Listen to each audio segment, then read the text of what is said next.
का। तो मुझे 4 जून को 10 लाख का लॉस हुआ है। मैंने कुछ बेचा नहीं, कोई इधर उधर कुछ किया नहीं, ठीक है। अगर मैं डर के बेच देता तो उससे ज़्यादा नुकसान हो जाता है। यहाँ पे जो आप बोलेंगे ना ये हो गया कैसे, तो किशोर कुमार का वही गाना याद कीजिए, मंझधार में नैया डूबे तो मांझी पार लगाए, मांझी जो नाव डुबोए उसे कौन बचाए। जो बचाने वाला ही वही मारने वाला हो जाए तो कुछ भी हो सकता है।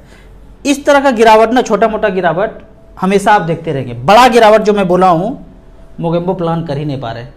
बड़ा गिरावट फ्यूचर में मुझे कम दिखता है क्योंकि उसके पहले भंडाफोड़ हो जाता है। यहाँ पे देखते हैं जो मेरा गिरावट हुआ है, 3 तारीख को मेरा पोर्टफोलियो था 1,31,41,000 और 4 तारीख को ये गिर के धड़ाम एक बार में 1,21,000 हो गया, 10 लाख से ज़्यादा गिरा। इतना बड़ा गिरावट नॉर्मली नहीं होता है, वो भूतकाल में ही हुआ था या 2008 में इस तरह का हुआ था। लेकिन पैसे के रूप में ये भी पोर्टफोलियो ज़्यादा है तो 10 लाख रुपए एक दिन में कभी नहीं हुआ है। तो इस तरह का गिरावट है। अब अगर अगला देखते हैं 5 तारीख को क्या है, तो 1,21 से 1,27, 6 लाख लगभग फिर से बढ़ गया। आज के डेट में अगर देखें 6 तारीख को तो शायद यही होगा, यही है। इसमें मेरे पास लिक्विड फंड में कुछ पैसा था। तो मार्केट गिरता है तो मैं हमेशा बोलता हूँ कि कुछ ना कुछ पैसा है तो इक्विटी में शिफ्ट करना चाहिए। तो हमारे पास एक्सिस लिक्विड फंड में कुछ पैसा था। कितना था? 2,17,000। 12 बजे से पहले मैंने स्विच किया इसको। तो स्विच आउट तो आउटफ्लो में मुझे दिखा रहा है, लेकिन जब इनफ्लो में जा रहे हैं तो ये जो आप बहुत सारे लोगों का क्वेश्चन है कि 4 तारीख को किया था, NAV 5 को मिला, मुझे भी 5 को मिला। हालांकि कायदे से 4 को ही NAV मिलना चाहिए। एक्सिस स्मॉल कैप में ये स्विच कर गया। 2,17,000 लिक्विड फंड्स में था पैसा पड़ा हुआ, मार्केट ज़्यादा गिरा 7-8% टाइप। तो हमने इससे बड़ा गिरावट कुछ हो नहीं सकता है। अगर कोई ये बोलते हैं ना कि मार्केट गिरावट का इंतज़ार कर रहा हूँ, पैसा इन्वेस्ट करूँगा, इतना बड़ा गिरावट एक दिन में हुआ और आपने अगर परचेज नहीं किया तो कभी परचेज नहीं कर पाएंगे। जो लोगों ने परचेज किया निश्चिंत मान के चलिए 10-12 साल में आपका पोर्टफोलियो काफ़ी अच्छा हो जाएगा। इस डर से अगर जो उठ गया ना, थोड़ा बहुत पैसा डाला, उनका पोर्टफोलियो फ्यूचर में बहुत अच्छा करेगा। तो इस गिरावट का ही इंतजार मैं भी कर रहा था। इस तरह का लिक्विड फंड में कुछ पैसा था, हमने 2,17,000 डाला। लेकिन NAV जो है 4 जून को ना मिलके 5 जून को मिला। इस पर तहकीकात करना शुरू किया। इतना ज़्यादा ऑर्डर आया है कि 2 दिन में इसको डिवाइड करना पड़ गया, ऐसा बोलते हैं।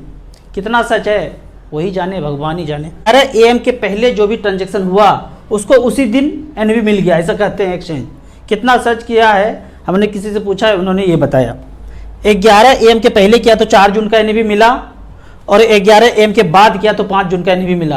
अब किसको किसको मिला, किसी प्रिया को मिला या किसी और को मिला, ये जांच का विषय है। जांच कौन करे? बैठे सब लोग वही हैं। जांच करे कौन? साधारण इन्वेस्टर को मिला उस दिन का NAV या खास इन्वेस्टर को मिला, ये हम नहीं जानते हैं। कभी ऐसा हुआ नहीं कि मैं उस दिन 12 बजे के पहले किया या जो भी कट ऑफ टाइम है उसके पहले किया तो उस दिन का NAV ना मिला हो। ये पहली बार नया एक्सक्यूज़ दिया जा रहा है कि इतना ज़्यादा ट्रांजेक्शन हो गया कि 2 दिन में इसको डिवाइड करना पड़ गया। हम तो शेयर खेल नहीं रहे, म्यूचुअल फंड है। म्यूचुअल फंड में कितना ट्रांजेक्शन हुआ होगा, शेयर तो इतना ज़्यादा ट्रांजेक्शन हो रहा है। म्यूचुअल फंड में भी इस तरह का कहानी मिल रहा है तो समझ से परे है। यहाँ पे अब कुछ क्वेश्चन को देख लेते हैं। कुछ कमेंट्स में क्वेश्चन पूछा गया है कि हमने 4 जून को 12:30 बजे लमसम किया, 4 जून का NAV शो हो रहा था, मेल में मुझे भी आया है 4 जून का NAV मिलेगा, लेकिन 5 जून को मिला। कहानी वही है। 11 AM से पहले एक्सचेंज का कहना है ऐसा। 11 AM से पहले किया तो उस दिन का मिला, उसके बाद का हुआ तो अगले दिन का मिला। ज़्यादातर लोगों के साथ यही हुआ होगा। 4 जून को कितना लॉस हुआ? मुझे तो 10 लाख का हुआ था, लेकिन अब रिकवर होके लगभग इतना हो भी गया है तो कोई ज़्यादा टेंशन का बात नहीं है। 1,27,000 आज भी मार्केट बढ़ा हुआ है तो फिर से 1,30,000 1,31,000 तक आ जाएगा। तो कुछ भी नहीं किया तो 2-3 दिन में बराबर हो गया। लेकिन जिसने बेचा, जो लॉस में बेचा डर करके, उनको ही लॉस हुआ है। तो हमेशा मोगेम्बो डरा करके ही आपको लॉस करवाएगा। नहीं डरेंगे तो आप आगे फिर 2-4 दिन में निकल ही जाएंगे।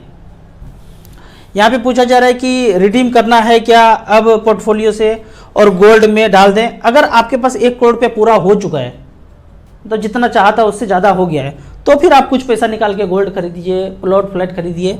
लेकिन अभी वो टारगेट पूरा नहीं हुआ है, तो बने रहिए, आने वाले दिनों में अच्छा खासा पैसा बन जाएगा।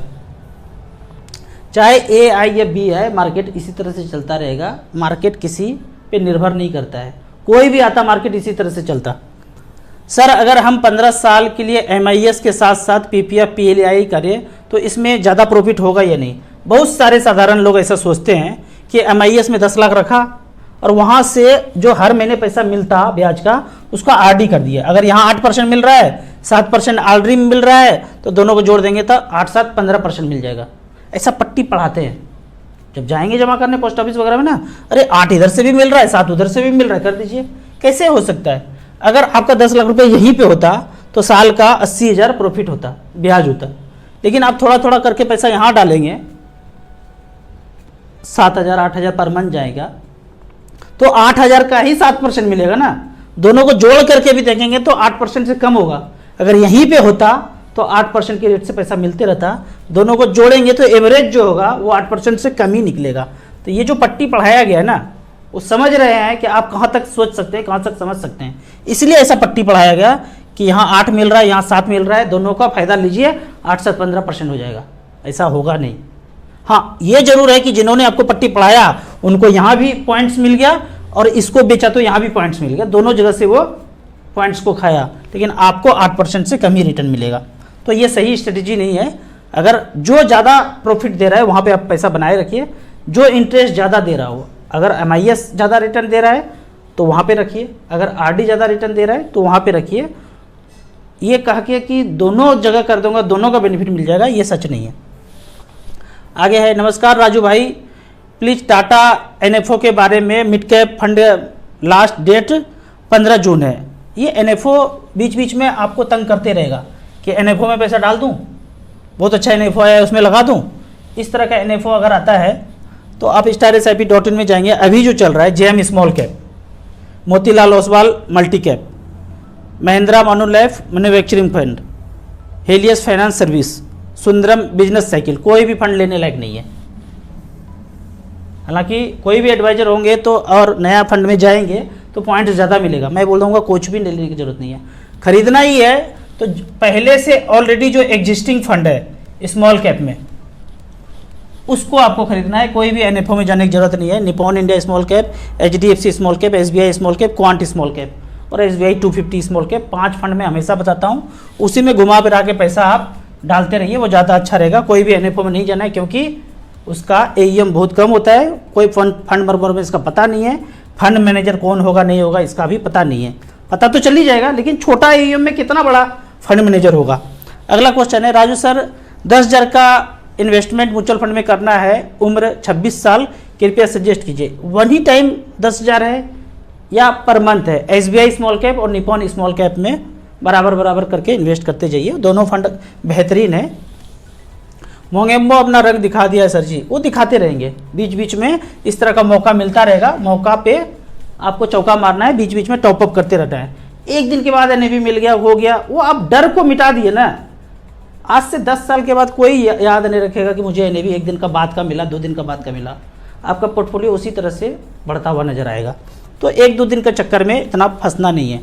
राजू सर नमस्कार, मुझे 1.5 lakh per month SIP start करना है और आगे 2 लाख तक ले जाना है, कौन कौन सा फंड चूज करूं? 15 साल के लिए 15% का रिटर्न आ जाए।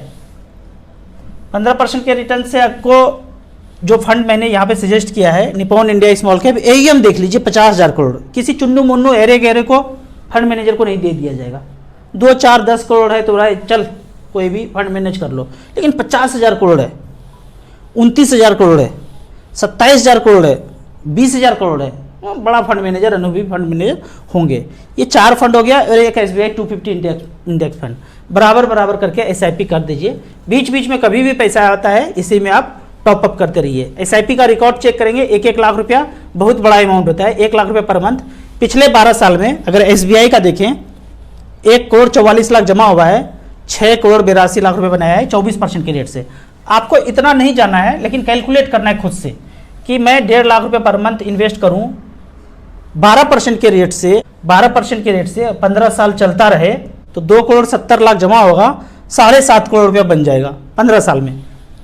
15% अगर मिल जाए तो 10 करोड़ तक हो सकता है। मतलब 7 से 10 के बीच आप तय मान के चलिए, ऊपर नीचे थोड़ा बहुत होगा। 1.5 लाख रुपया करते हैं 15 साल में, इतना पैसा बन जाएगा। अगला क्वेश्चन है, जय हिंद राजू सर, मेरे पास 25 शेयर हैं, इन्वेस्ट कर रखा है, 27 लाख रुपया है, उसमें निकालना चाहता हूं और माइक्रो इंडेक्स फंड में इन्वेस्ट करना चाहता हूं, अपनी राय दीजिए। इंडेक्स फंड में जाना है तो मैं बोलूँगा माइक्रो में ना जाके स्मॉल कैप इंडेक्स जो है 250 इंडेक्स फंड, और मिड कैप का भी एक index fund Nifty 150 index fund, इस दोनों में आप लगा के छोड़ दीजिए लंबे समय के लिए। आप 25 शेयर लेके रखे हैं ना, तो आपको देखना पड़ता होगा, टाइम देना पड़ता होगा, कौन शेयर कैसा करेगा ये आपको ही देखना है सब कुछ। लेकिन आप इंडेक्स में लगा देते हैं तो फिर भी ज़्यादा अच्छा है। और एक आध एक्टिव फंड को भी ले सकते हैं, जैसे quant small cap, Nippon small cap में करेंगे तो अच्छा खासा डाइवर्सिफिकेशन हो जाएगा।